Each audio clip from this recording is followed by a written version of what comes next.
आज मन्नत को ड्रेस पहनने मना किया क्या भाई तुमने?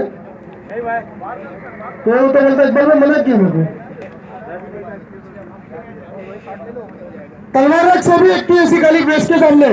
नमस्कार दोस्तों, ठेठ भोजपुरिया न्यूज़ में आपका स्वागत है। आज हम आपको एक ऐसी भोजपुरी फिल्म की ऑन लोकेशन शूटिंग पर आए हैं जिसका नाम है वीर योद्धा। यह फिल्म अब तक के भोजपुरी की सबसे महंगी और सबसे बड़ी फिल्म होगी।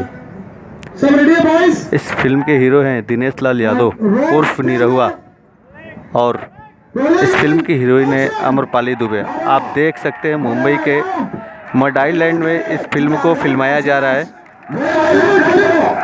पुराने ज़माने की कहानी है राजाओं महाराजाओं की, कैसे घोड़े और सैनिकों की लड़ाई हो रही है, आप देख सकते हैं। यह भोजपुरी फिल्म वीर योद्धा की सेट की लाइव वीडियो आप देख रहे हैं। अपने आप में यह भोजपुरी के लिए गर्व की बात है। आपको बता दें कि यह फिल्म 4 भाषाओं में बनने वाली है और पूरे देश भर में इसको रिलीज किया जाएगा। इस फिल्म के डायरेक्टर है इकबाल बख्शी जी। तो दोस्तों हमारे साथ जुड़े रहिए और ठेठ भोजपुरिया को लाइव और सब्सक्राइब करना ना भूलें।